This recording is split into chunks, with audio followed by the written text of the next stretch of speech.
Sziasztok! Készítsük el együtt ezt a szerszámos ládát apák napjára.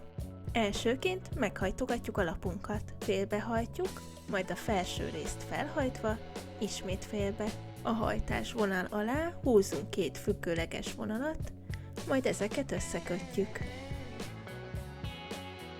Ezután a hajtás vonal fölött két rövidebb vonalat húzunk, és ezeket is összekötjük.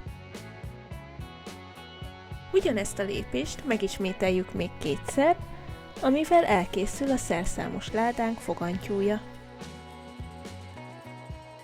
A láda alsó részébe rajzoljunk egy téglalapot. Majd a láda alsó két sarkába húzunk egy-egy ferde vonalat. Most nyissuk ki a lapunkat. Először fejezzük be a láda tetejét. Hosszabbítsuk meg lefelé a két függőleges vonalat, majd kössük össze őket. Ezután alul is hosszabbítsuk meg felfelé a vonalakat, és ezeket is kössük össze. Most már csak meg kell töltenünk a ládát szerszámokkal. Kezdjük is egy csavarhúzóval. Rajzoljuk ide a láda bal szélére.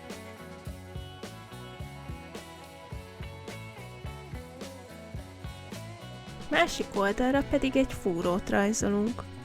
Felfelé húzunk egy ferde vonalat, majd folytatjuk jobbra, majd lefelé, és vissza balra, majd ismét le.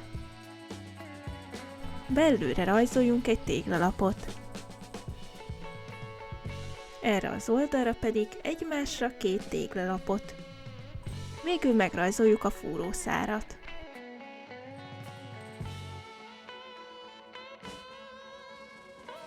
Középre rajzoljunk egy villáskulcsot. Felfelé húzunk két vonalat, majd ezek végébe egy-egy félkört. Innen lefele jön egy-egy vonal, amiket összekötünk. Most a csavarhúzó mögé rajzoljunk egy kalapácsot.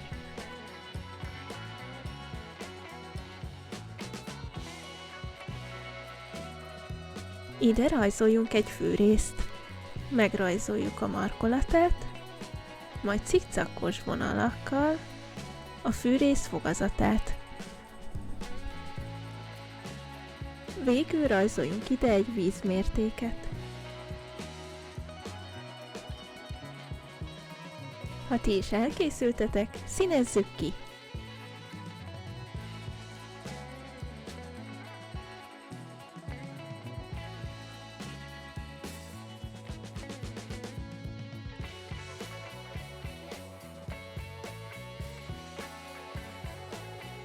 Végül a rajzotokra írjatok valami személyes üzenetet apukátoknak.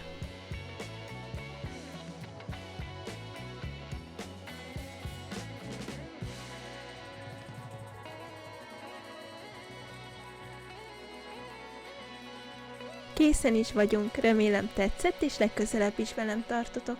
Ne felejtsetek el feliratkozni. Sziasztok!